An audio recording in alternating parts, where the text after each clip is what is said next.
দর্শক স্বাগত জানাচ্ছি যমুনা টেলিভিশনের নিয়মিত আয়োজন প্রবাসী বাংলাদেশে। বিশ্বের বিভিন্ন প্রান্তে থাকা প্রবাসীদের খবরাখবর নিয়ে আপনাদের সাথে আছি আমি রিশান মাহমুদ।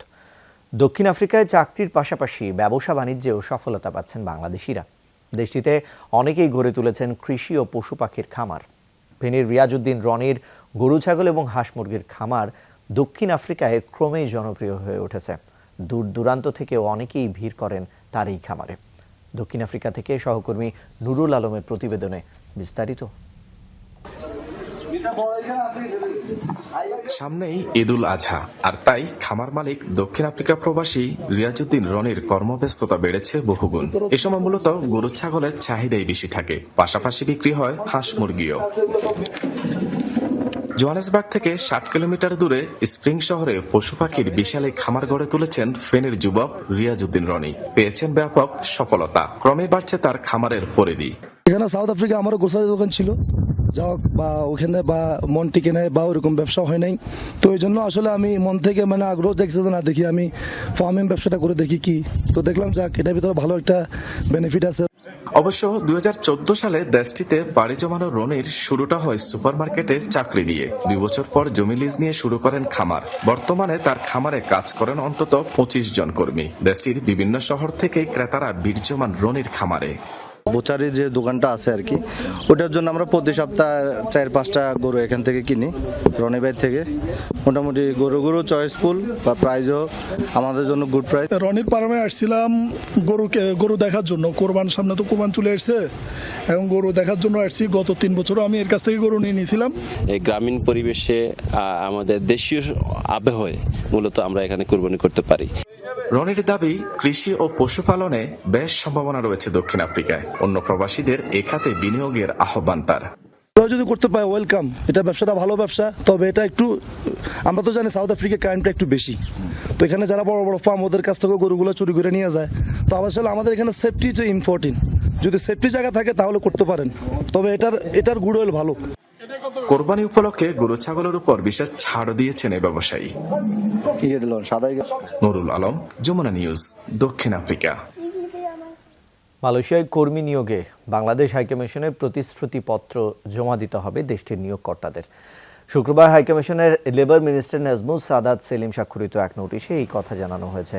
নোটিশে বলা হয়, বাংলাদেশের প্রবাসী কল্যাণ এবং বৈদেশিক কর্মসংস্থান মন্ত্রণালয়ের সর্বশেষ নির্দেশনা অনুসারে বাংলাদেশি কর্মীদের সম্ভাব্য মালয়েশিয়ার নিয়োগকর্তাদের যথাযথভাবে নোটারাইজড এবং প্রত্যয়ন করা একটি প্রতিশ্রুতিপত্র জমা দিতে হবে। হাইকমিশনের লেবার মিনিস্টার নাজমুস সাদাত সেলিম জানান, এরই মধ্যে কয়েকটি কোম্পানির বিরুদ্ধে অনিয়মের অভিযোগ পাওয়ায় এই সিদ্ধান্ত নেওয়া হয়েছে। আগুনে পুড়ল ভূমধ্য সাগরের অভিবাসন প্রার্থী বোঝাই একটি নৌকা। অবশ্য কেউ হতাহত হয়নি এমন তথ্য জানিয়েছে লিবিয়ার কোস্টগার্ড। দাতব্য সংস্থা ডক্টরস উইদাউট বর্ডার্স MSF সামাজিক যোগাযোগ মাধ্যমে প্রকাশ করে ভিডিওটি। অবৈধভাবে ইউরোপ যাওয়ার পথে প্রায় 50 জন যাত্রী নিয়ে দুর্ঘটনায় পড়ে কাঠের নৌযানটি। এ সময় সহায়তার জন্য এগিয়ে যায় লিবিয়ার কোস্টগার্ড, কিন্তু আরোহীদের উদ্ধারের পর জ্বালিয়ে দেয় মানব পাচারকারী নৌযানটি। তাছাড়া উদ্ধারকৃতদের ফেরত পাঠানো হয় লিবিয়ায়। MSF এর অভিযোগ, তাদের ওপর চালানো হয়েছে মানবতা বিরোধী অত্যাচার, নিপীড়ন। অভিবাসন প্রার্থীরা সবাই আফ্রিকার বিভিন্ন দেশের নাগরিক। চলতি বছর ভূমধ্য সাগর পাড়ি দিয়ে ইউরোপ যাওয়ার পথে 1000-এরও বেশি অভিবাসন প্রার্থী প্রাণ হারিয়েছেন। মরুর দেশ দুবাইয়ে উট নিয়ে মাতামাতি শেষ নেই, আর তাতে এবার নতুন মাত্রা যোগ করেছে ক্লোনিং প্রযুক্তি, যার মাধ্যমে পাওয়া যাচ্ছে পছন্দের উটের প্রতিলিপি। সুন্দরী কিংবা দর্বিদ উট, ঠিক যেমনটা চান গ্রাহক। বেশ কয়েক বছর আগে থেকেই দুবাইয়ে প্রাণীর ক্লোনিং নিয়ে কাজ শুরু হয়েছে, তবে চাহিদার কারণে বর্তমানে বেশ জমজমাট ব্যবসায় পরিণত হয়েছে উট ক্লোনিং। বিক্রিও হচ্ছে চড়া দামে। সুন্দরী উট চান নাকি সেরা দৌড়বিদ উট, নাকি উন্নত কোনো প্রজাতির? গ্রাহকের চাহিদাকে গুরুত্ব দিয়ে দুবাইতে কৃত্রিম পদ্ধতিতে জন্ম দেয়া হচ্ছে উটের। মূলত অঞ্চলটিতে উট নিয়ে নানান প্রতিযোগিতার চল রয়েছে। কখনো আয়োজন করা হয় দৌড় প্রতিযোগিতা, আবার কখনো সৌন্দর্য প্রতিযোগিতা, কখনো বা হয় উট ফেস্টিভ্যাল। উন্নত জাতের উটের তাই বেশ চাহিদা সেখানে। তবে কৃত্রিম নানা উপায়ে উটের শরীরের বিভিন্ন অংশ পরিবর্তনের চেষ্টা করা হলে দেখা দেয় পার্শ্ব প্রতিক্রিয়া। সেই তুলনায় ক্লোনিং প্রযুক্তি সম্পূর্ণ নিরাপদ বলে দাবি গবেষকদের। ক্লোনিং এ নতুন কিছু করা হয় না, শুধুমাত্র প্রাকৃতিক প্রজনন প্রক্রিয়াটিতেই নতুন কিছু যোগ করার চেষ্টা করা হয়। এটিকে আপনি প্রাকৃতিক প্রজনন সহায়ক প্রযুক্তি বলতে পারেন। এখানে আপনি যা দেখছেন সবই দৌড়ে বিজয়ী বা কোনো সুন্দরী প্রতিযোগিতায় বিজয়ী উটের ক্লোন, তাই এদের আপনি সেরাদের সেরা বলতেই পারেন। ক্লোনিংয়ে সাধারণত প্রতি 100টি ভ্রূণের মধ্যে 5 থেকে 6টি সফল হয় জন্মদানে। জন্ম নেয়া বাচ্চা উটের মধ্যে দাতা উটের সব বৈশিষ্ট্যই দেখা যায়। ল্যাবের কোষ ব্যাংকে জমা রাখা হয় হাজারো ভ্রূণ, যেগুলো 10 থেকে 50 বছর পর্যন্ত সক্রিয় থাকে। এতে করে বিলুপ্তপ্রায় উটের জাত সংরক্ষণেরও সুযোগ তৈরি হয়েছে। অন্যান্য প্রযুক্তি থেকে এটি সম্পূর্ণ নিরাপদ, কারণ এখানে আমরা কোনো প্রাণীর সম্পূর্ণ জেনেটিক কপি তৈরি করতে পারি, যা অন্য কোনো প্রক্রিয়ায় সম্ভব নয়। দুবাইয়ের বায়োটেকনোলজি সেন্টারের পরিচালক নিসার আহমেদ ওয়ানি বিশ্বে প্রথম উটের সফল ক্লোনিং করেন 2009 সালে। জন্ম হয় বিশ্বের প্রথম ক্লোনিং উট ইনজাজের। হিমাদ্রিতা বর্মন, যমুনা নিউজ। তুরস্কে জব্দ করা হলো $1 বিলিয়ন নকল ডলার। দেশটির ইতিহাসের সবচেয়ে বড় ভুয়া মুদ্রা আটকের ঘটনা এটি। শুক্রবার ইস্তাম্বুলের গভর্নর জানান, সাঁড়াশি অভিযান চালিয়ে উদ্ধার করা হয় বিপুল পরিমাণ নকল ডলার। কাগি থানে জেলার একটি গোপন কারখানায় ছাপানো হচ্ছিল এসব মুদ্রা। ধারণা, আফ্রিকা মহাদেশে ছিল এসব পাচারের টার্গেট।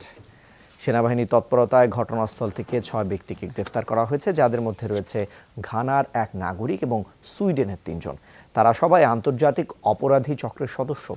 দেশগুলোর দূতাবাসের সহযোগিতায় তাদের ঘরবাড়িতেও চালানো হয়েছে তল্লাশি। জব্দ করা হয় নগদ অর্থ ও গহনা। এই চক্রের মূল হোতার সন্ধানে চলছে তল্লাশি। পানির নিচে কাটালেন 100 দিন।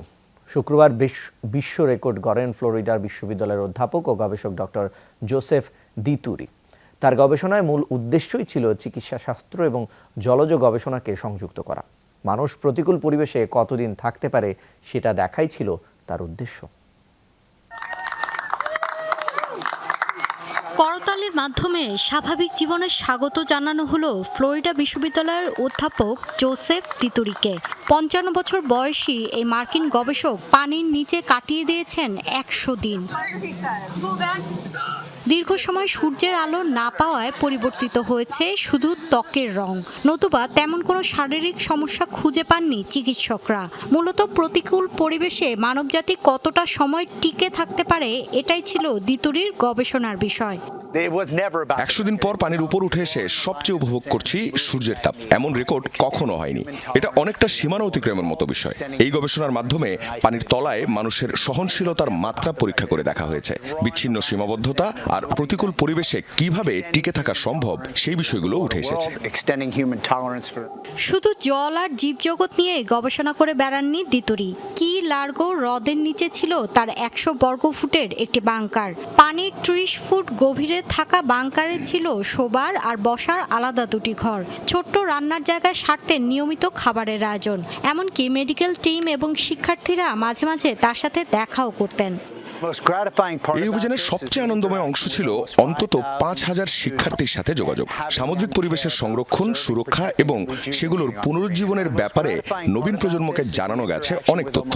কিছুদিনের মধ্যেই আবারও পানিতে ফিরে যাবার পরিকল্পনা রয়েছে। ততদিন পরিবার পরিজনের সাথে সময় কাটাতে চাই।